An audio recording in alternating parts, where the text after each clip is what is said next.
अजीज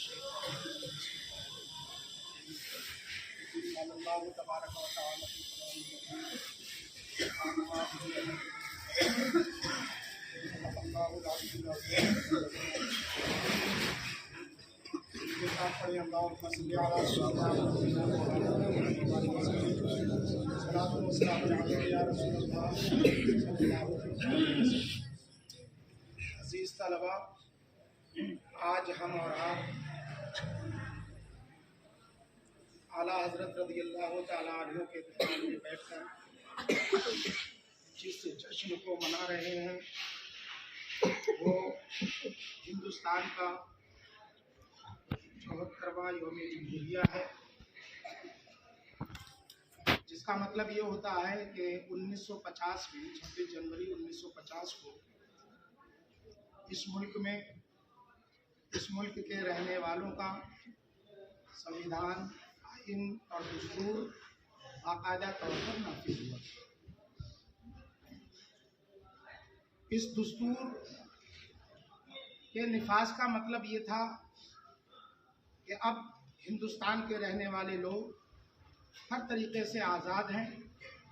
वो अपने क़वानीन बना सकते हैं, अपनी व्यवस्था, अपने इंतज़ामात, अपनी सहूलियात के एतबार से, अपने हुकूक के एतबार से वो कायम कर सकते हैं, बना सकते हैं, उनको नाफिज कर सकते हैं।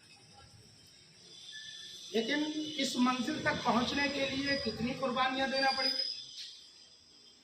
वो आप लोग अच्छी तरीके से जानते हैं। लेकिन इन सब कुर्बानियों में, वतन की मोहब्बत में, वतन को आज़ाद कराने में कौम मुस्लिम ने, हिंदुस्तानी मुसलमानों ने जितना बड़ा हिस्सा लिया वो तारीख का एक अहम हिस्सा है, एक ऐसा बाब है कि जिसको बार बार दोहराने की ज़रूरत है और बार बार हमारे बच्चों तक वो बातें पहुंचना चाहिए, नस्ल तक वो बातें पहुंचना चाहिए। अंग्रेजों ने जब यहाँ कब्जा किया तो इससे पहले यहाँ पर मुसलमानों की हुकूमत थी। तो जाहिर सी बात है कि इक़्तिदार मुसलमानों के हाथ से गया था, तो सबसे ज्यादा इसको वापस लेने की फिक्र भी मुसलमानों को सबसे ज्यादा। 16वीं 17वीं सदी से ये शुरू होता है संग्राम, और चलते चलते उस दौर में 1914 तक ज्यादातर इन तमाम तहरीकों में ज्यादातर कलीदी किरदार जो अदा किया वो उलमाए इस्लाम ने, मुस्लिम नवाबों ने, मुस्लिम सरमायादार लोगों ने। और उसके बाद जब आज़ादी का वक्त करीब आया तो कुछ और लोग उसमें शामिल हो गए और फिर ये तहरीक एक दूसरा रुख इख्तियार कर लेती है कि अहमदाबाद में इसी दरमियान 1922 में कांग्रेस का इजलास होता है। आला हजरत रज़ियल्लाहु ताला अन्हु और इन जैसे जो दानिश्वर, मुफक्किर और मुस्तकबिल में आने वाले मामलात को भांपने की सलाहियत रखने वाले जो हमारे मुखलिस बुजुर्ग थे, उन्होंने बहुत कुछ देख लिया था अपनी निगाहों से, अपनी निगाह विलायत से, अपनी निगाह इल्म फन से बहुत कुछ देख लिया। उनके मशवरों की बुनियाद पर एक तजवीज़ ये रखी गई थी कि मुसलमानों को आरक्षण दिया जाए, मुसलमानों को रिजर्वेशन दिया जाए, उनकी आबादी के तनासुब से उनकी सीटें तय होना चाहिए, उस पर सिर्फ मुस्लिम उम्मीदवार खड़ा होगा, जैसा कि अंग्रेजों ने ये व्यवस्था लागू कर रखी। लेकिन कांग्रेस के इस इजलास में कांग्रेसी लीडरों ने उसको मानने से इनकार कर दिया और यहीं से जो तहरीक, आजादी की तहरीक मिलजुल करके चल रही थी, उसके दो हिस्से हो गए। एक हिस्से का नाम कांग्रेस हुआ और दूसरे हिस्से का नाम मुस्लिम लीग हुआ। यहीं से इख्तिलाफात शुरू हुए और ये इख्तिलाफात इतने बड़े कि आखिर में 1938 तक, 1942 तक जाते जाते ये तहरीक जोर पकड़ गई कि मुसलमानों को अपना एक अलग मुल्क चाहिए, मुसलमानों को अपनी एक अलग हुकूमत चाहिए, इसलिए कि हमें आपसे उम्मीद नहीं है कि आप हमारे साथ क्या शुरू करें। लेकिन उस वक्त भी जो मुखलिस लोग थे, जो जान रहे थे, देख रहे थे, उनकी निगाहें देख रही, उन्होंने इसकी भरपूर मुखालफत की। ऐसा नहीं होना चाहिए। हाँ, इस पर डटे रहना चाहिए कि हमें आरक्षण हमारी आबादी के हिसाब से मिले, जिस तरीके से आज दलितों को मिला हुआ है, दूसरी अक़वाम को मिला हुआ है, ओबीसी को मिला हुआ है 27%। इसी तरीके की तजवीज़ सबसे पहले उस वक्त मुस्लिम दानिशवरों ने रखी थी कि हमारे आबादी के हिसाब से तनासुब होना चाहिए, मुल्क का विभाजन नहीं होना चाहिए, देश का विभाजन नहीं होना चाहिए, देश की तकसीम नहीं होना चाहिए, लेकिन ये व्यवस्था होना चाहिए। लेकिन खैर, कुछ होना का वो हुआ और उसका नुकसान जितना जिसको हुआ वो आज आपके सामने। हम आजादी से पहले ही अंग्रेजों की जैसी हुकूमत आई थी, इल्मी एतबार से, समाजी एतबार से, सियासी एतबार से, माशी एतबार से उसी वक्त यतीम हो गए। लेकिन तक़सीम हिंद के बाद जो सबसे बड़ा नुकसान हुआ वो हुआ मजहबी और मसलकी, सबसे बड़ा नुकसान। और ये खतरनाक हालात आज किस नौइयत तक पहुंच चुके हैं आप देख रहे हैं। लेकिन हमारे मुल्क का जो संविधान है, हमारे मुल्क का जो आइन है, वो इस कदर स्ट्रांग, इतना मजबूत और इतना पावरफुल है कि इसके जरिए से छोटे से छोटा आदमी वजीर आजम बन सकता है, राष्ट्रपति बन सकता है, बड़े बड़े ओहदे तक जा सकता है। इस पर किसी की इजारादारी नहीं है। लेकिन शर्त यह है कि उसके लिए आदमी जिद्दोजहद करे, इल्म फन हासिल करे, उसकी सलाहियत पैदा करे और ये जज्बात अपने अंदर रखे कि हाँ, हमें मुल्क के संविधान पर चलते हुए मुल्क को भी तरक्की देना है, अपने समाज को भी तरक्की देना है और अपनी कौम को भी तरक्की देना है।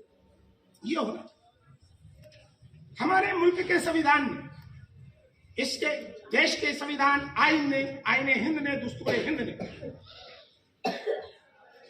जहां हर कौम, हर मजहब और हर सिन्फ को तहफ़्फ़ुज़ फराहम किया, वहीं औरतों को भी आज जो हालात, हमारी बच्चियों के जो हालात, अभी मैंने इदारिये में भी ये लिखा और हजरत की तरफ से जो पैगाम जारी होता है मानामे में, उसमें भी लिखा, बहुत खतरनाक हद तक हमारे हालात, हमारी बच्चियों के हालात हो चुके हैं।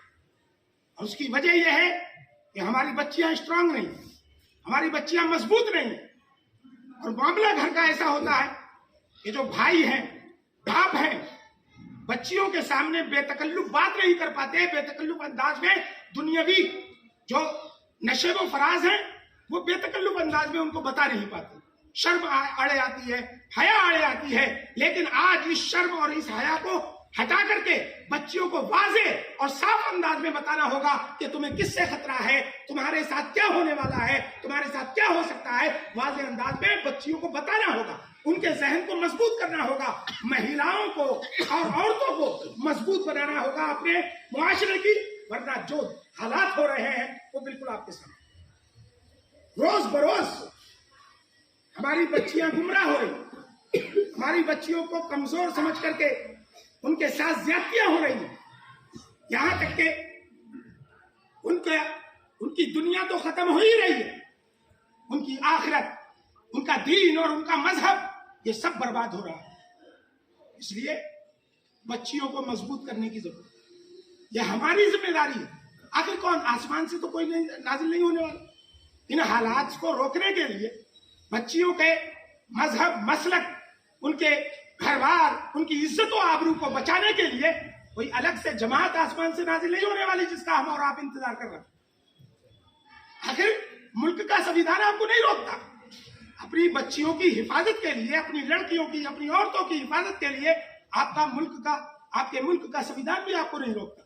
आपके मुल्क का संविधान, आपका आइन ये कहता है कि अपने परिवार की हिफाजत करिए, अपने मजहब, मसलक, अपनी सकाफत, अपनी तहजीब, अपनी बोली, अपने रहन सहन, अपने पहनावे, अपने कल्चर की हिफाजत कीजिए, अपनी सांस्कृतिक चीजों की हिफाजत करिए। ये मुल्क का संविधान कहता है, हमें करने की जरूरत है। हमें कौन आखिर करेगा?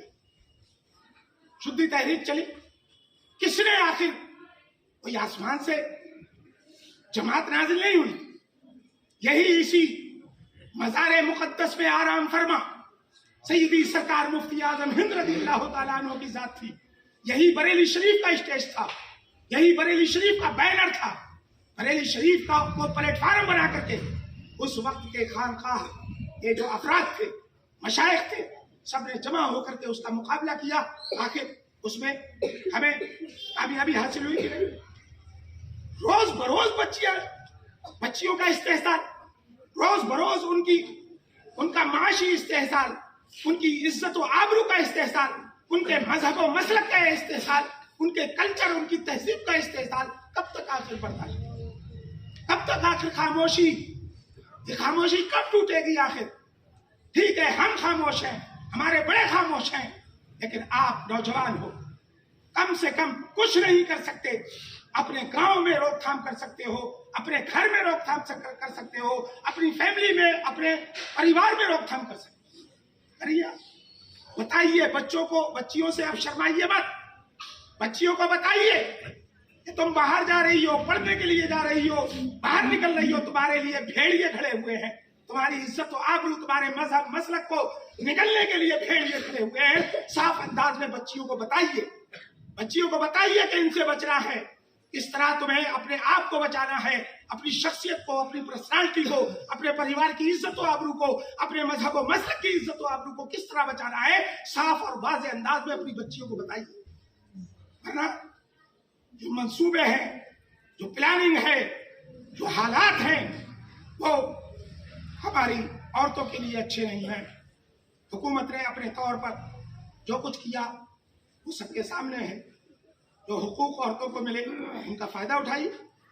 जो हुकूमत ने की जानिब से, संविधान की जानिब से हमारी औरतों को तहफ़्फ़ुज़ के लिए जो कुछ भी दिया गया है उसका फायदा उठा करके और आवाज़ बुलंद कीजिए। अल्लाह रब्बुल इज़्ज़त हमारे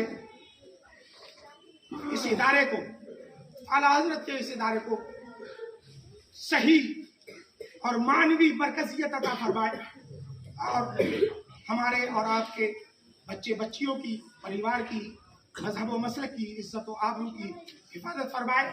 अल्लाह रब्बुल इज़्ज़त हिंदुस्तान में हम सबको तरक्की अता फरमाए। अस्तग़फिरुल्लाह रब्बी मिन कुल्लि ज़म्बि व अतूबु इलैह व मा अलैना इल्लल बलाग। अस्सलामु अलैकुम व रहमतुल्लाहि तआला व बरकातुहू।